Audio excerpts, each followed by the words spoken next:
এই রাজনৈতিক ফতোয়া কখনো মানুষ গ্রহণ করেনি। বাংলাদেশ জামাত ইসলামের বিরুদ্ধে অতীতে যত ফতোয়া হয়েছে, এই ফতোয়ার নাম হচ্ছে রাজনৈতিক ফতোয়া। আপনার সাথে থাকলে সঙ্গী, না থাকলে জঙ্গি, এই ধরনের ফতোয়া দেশের মানুষ গ্রহণ করে। এখন অনেক মানুষ ফতোয়া দিচ্ছে, কিন্তু এই দেশের মানুষ কিন্তু ফতোয়া গ্রহণ করেনি। ভাই আমার, আমি সর্বপ্রথম ধন্যবাদ জানাচ্ছি রাজনীতির মানুষকে। শহীদ বঙ্গবন্ধু তাজউদ্দিন আহমেদের এই সুচিরিত রাজনীতির বেলাসী গ্রামের সন্তান জনাব সালাউদ্দিন আইবি, তিনি আজকে বাংলাদেশের মুসলিমের কয়েকটি নিশ্চিত আসন, এই একটি আসনের অন্যতম কাপাসিয়া, যিনি আগামী 12 তারিখে নির্বাচিত হবেন। এই রায়ত ইউনিয়ন সূর্য সন্তানদের জন্ম দেয়। এরা ইউনিয়নের মানুষ, এই মাটি অনেক পবিত্র। এখানে নেতারা উন্নত রয়েছে। বঙ্গবন্ধু তাজউদ্দিন আহমেদের পরে এই কাপাসিয়ার আরেকটি উজ্জ্বল নক্ষত্র, আরেকটি বাঙালি সূর্য সন্তানের জন্ম হয়েছে, যার বাড়ি রায়ত ইউনিয়নে, যার বাড়ি বেলাসীতে, তার নাম সালাউদ্দিন আইবি।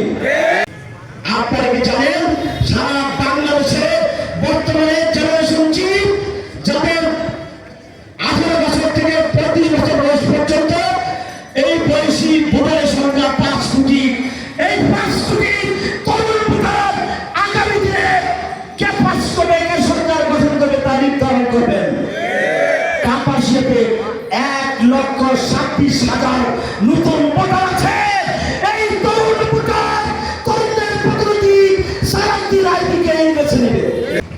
এই জাগরণটা আল্লাহ প্রদত্ত, আল্লাহ নিজাতি বিজয়ের দিকে ধাবিত করার জন্য এই সংগঠনটিকে বেছে নিয়েছে। তারা বিজয় হয় যারা রক্ত দেয়, তারাই বিজয় হয়। অনেকে ফতোয়া দেয়, এই ফতোয়া মাত্র জেলে যায় নাই। অনেকে লম্বা লম্বা কথা বলে, তারা কিন্তু জেলে যায় নাই। যে সমস্ত আলেম ওলামারা জেলে গিয়েছেন, জেলের মধ্যে কিন্তু তাদের ঐক্য হয়েছে, হয় নাই? আর যারা জেলে যায় নাই, তাদের মধ্যে কিন্তু ঐক্য হয় নাই। অতএব আগামী দিনে কাপাসিয়া শিশু মসজিদ থেকে যে বিজয়ের মেলা শুরু হবে, দুর্গাপুর ইউনিয়নের এক দলে নিয়ে শেষ হবে।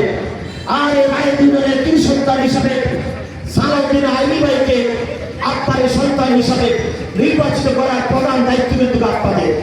অতএব আগামী দিনে সালাউদ্দিন আইবি নির্বাচনে বিজয়